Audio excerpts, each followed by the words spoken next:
All right, here we're going to review the PineTree project. There is this PineTree instructions and dev plan that you need to read and review. Before we go over this document and how this can be helpful, I'm going to give a short demo of the program because seeing is much easier than reading about it. So you're going to create a PineTree, a draw PineTree class.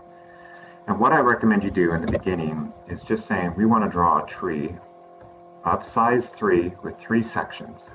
And I'll show you what that looks like here when I run the program. Let me clear it and run the program. When I draw a pine tree of size 3 with 3 sections, you'll see that this is 1 section, this is 2 sections, this is 3 sections. Each section has the same number of lines, and since my size was 3, there's 3 lines, 3 lines, 3 lines. And then in the center, I have my base made of the pipe character. And then at the very base, I have 3 X's that are lowercase x's. And you do need to get the lowercase correct. So this is a single tree that is drawn of size 3 with 3 sections. And so if you look at my main, that's what I did. Now let's see if I change this to be size 4 with only 2 sections, then my tree would draw differently. So let me run that. So when I do size 4 with 2 sections, see that I only have 1, 2 sections, but each section has 4 lines in it. Okay. Now, if you want to know how to be able to compare your output, what is correct, you can go to this Diff Tool. So it's in your document. If we go to the Diff Tool, you'll see that in here, I can go into my PineTree project and I can see a tree and of size. I don't have every single combination, but I got a bunch. So if I wanted to see a section with 4, and then there's 5 lines in each, this is what that tree would look like. Okay, so you can see what each tree would look like. The ultimate thing that you're trying to accomplish here, though, is you want to do a nested for loop. So first I highly suggest you start programming with just something like this and testing that out to make sure that works. When you're done, you're going to do a nested for loop, and the outer loop is going to be the section count. The inner loop is going to be the size, and then you're going to loop this way. So I'm going to clear my output. I'm going to run this program.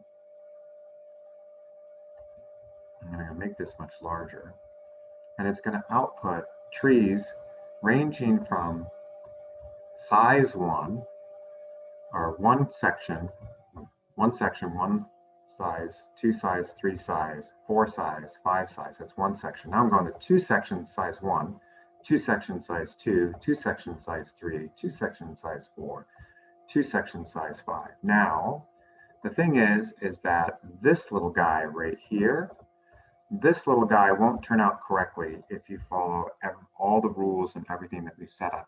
It requires a special case. So getting this tree of size 1, section 1 to print correctly is extra credit. So don't worry if this one turns out incorrect. You want every other tree to turn out correctly. So now let's look at our document. So our document talks briefly about what it is you're trying to do, and I just gave a demonstration of what we're trying to do there. Here, just like we did with rocket ship, you want to make a plan. So what we're going to do is we're going to draw different size trees with different section counts and the size of each section. So you'll see that in front of each table, it says, here's a tree with 2 sections of size 4. There's 4 and 2 sections. And then you're going to fill out how many spaces you do here, and then how many stars you do. Okay? And you're going to fill out the table. And when you're done with this table, you're going to provide the equation. So in this particular case, I've done it for you, that what we see is that the number of spaces is equal to 5 minus row. Number of spaces, 5 minus row. And the number of stars that we're doing is 2 times row minus 1. I did that math for you. You can see that here we go up, the multiplier is 2, and then when you put 2 into 1, that gives you 2, so you have to subtract 1 to get the 1. I'm sorry, I'm going so fast for that. But the offset is 1, or your y-intercept. So these are the equations, and then you would continue to do that again for the second section. This is the second section down here. keep changing that. So this was the top section of the tree, and then you do it for the second section of the tree. So this is row 1 of the second section. This is row 2, row 3, and row 4. So row 4. So you want to fill that in for the tree with 2 sections of size 4. When you get these equations, you're going to copy these equations here. And so this, and you're going to copy it, and you're going to come down to here. So this here is of size 4 with 2 sections. That's what exactly this tree is. When I'm in section number 1, that was the top up here, my spaces was 5 minus row. So I'm going to put that in there. And then here, my stars is 2 times row minus 1. So I put that in there. I would do the same thing for the next one, and I'm going to make up some stuff. Okay, I'm just going to make it, I'm going to say that it is 8 minus row. I'm going to say that it's 2 times row minus 3. Okay, I'm just making that up. I have, maybe it's right, maybe it's wrong. Then I'm going to generalize these equations, just like we did with the rocket ship. So I can see that the same thing for the spaces, what's constant is minus row. So what I need to have some number minus row. And what I'm going to do is I'm going to say, well, if I have, let's see, I'm going to insert new variables called section. And I'm going to say, because that's the only thing that changed between these, right? The size is held constant to 4, but I'm changing the section. So this would be something like section times 3 plus 2. And that means that when I do section times 3 plus 2, that'll give me, see if I plug in 2 times 3 is 6 plus 2 gives me 8. And if I put the section number here is 1 times 3 plus 2 gives me 5. So this is my generalized equation here. Down here, I looked at 2 times row is constant, 2 times row is constant. And so it's going to be 2 times row. And then I need to figure out what the minus is. And this is going to be minus 2 times section minus 1. And I need to get my parentheses correctly. Okay, parentheses are important. So I do 2 times section minus 1. So 2 times 1 would be 2 minus 1.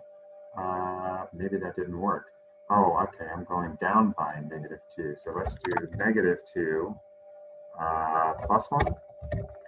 So if I put 2 in here, I get -2 plus 1. Gives me, oh, I'm looking for a positive number again. All right, because I got the minus there. Keep going. Okay, I'm looking for 1. I think I had it right. 2 times section. 2 times 1 is 2. Minus 1 gives me 1. There's my 1. And then section 2 times 2 gives me 4. Minus 1 is 3. Okay, there we go. Got it. So it's 2 times row minus 2 times section minus 1 with the parentheses being important because this minus would be distributed out. Okay, so let's be clear with that. You would then do the same thing down here with a different size tree of size, a tree of size 3 with 4 sections. And then you would do this, and you would fill in the equations here, and you would generalize with section and row in your equation.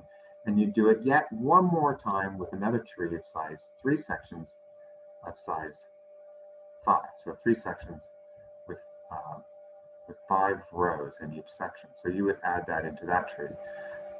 When you're done, you take those equations and you pop them in here, and then you generalize. Once you have those generalized equations, you're going to take that generalized equation here.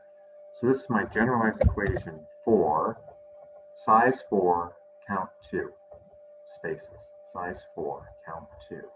I'm going to go all the way down. So size 4, count 2, spaces. So it's right here. So I'm going to put that equation in right there. I'm going to go back up. I'm going to get the generalized equation here. Again, this is for size 4, count 2. Okay, size 4, count 2 goes right here. And then I would grab the other ones that I have in there, and I don't know what those are, so I'm just going to make them up. Okay, so let's say that it's section times 3 plus 4, and then this one's 2 times row minus 2 times section minus 3. Okay, and then what we want to do is we want to fully generalize our equation here using new variables that may include both size and section count. That I'm just going to say is count.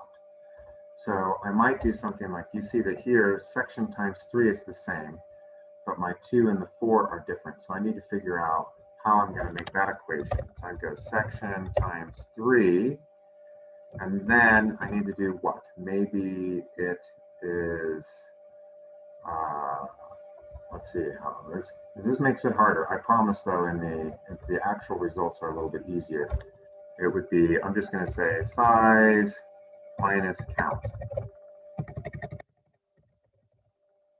And truth be told, that doesn't work for my example here, because size minus count here, size minus count would be -1, but the answer is 4.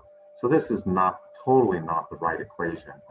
But what you want to do is you want to make it so that you're using the variables section and row. So down here, it's going to be 2 times row. And then we'd say, okay, well, how do I get this to work? It's going to be 2 times section. And then I'm going to go minus count plus size. No, well, I'll do minus count minus size. Minus count minus size. Is that correct? No, it totally is not. And I would say, well, how do I know it's not correct? Well, 2 times row looks good. The minus part looks good. 2 times section, that part looks good. But then I say, is minus count? So minus count, and this one would be -2 minus 4 gives me -6, and that's -1. So this is totally not correct. I'm just trying to give the idea of what we're doing. I promise when you put the real equations in there, something will be a little bit more obvious. Okay, so hopefully it'll be more apparent on how you want to fully generalize your equations. Once you fully generalize your equation, your code is going to be much, much easier to do. This whole approach is using a mathematical approach. That's what this is about. I have a set of deliverables here. This means if you were to write your code, you could start off by writing a method called drawChar that takes 2 parameters, a character and the number of times to print it. And then you'd make sure that works. Then you would write a method called drawSpaces, which might call drawChar. And then you'd write another method called drawStars. Then you'd write another method called drawSection. And then you'd write another method called drawBase. And then you would make yet another method called drawTree, which, as you can tell in this code here, is what we did, right? So we have drawTree of size and section count. Now you will need to do fully commented code, but ultimately in your main, you're just going to have this nested loop plus some comments. And then you'll see that you have your drawTree, which takes 2 parameters. You can reorder the parameters, it doesn't matter. This is really the only requirement for your code, and the rest of the code just must be dry. It must be, must not repeat itself. Must not repeat itself.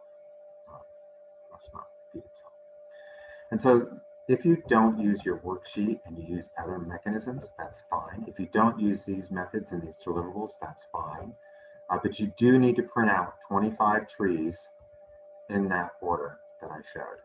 You can see below, here's the rubric. I'm going to make the planning document worth 5 points. That is this document here, which we turn into Schoology. And then, of course, the code that you write, you're going to turn your code into graded. Now, I've added some extra notes down here about how to comment your code. So it talks about how you want to put comments above your method header, and then what might be in your comments, and how you might add inline comments there. And do please turn in your code into graded. Okay, so sorry I wasn't able to go over this in class. Hopefully this helps you.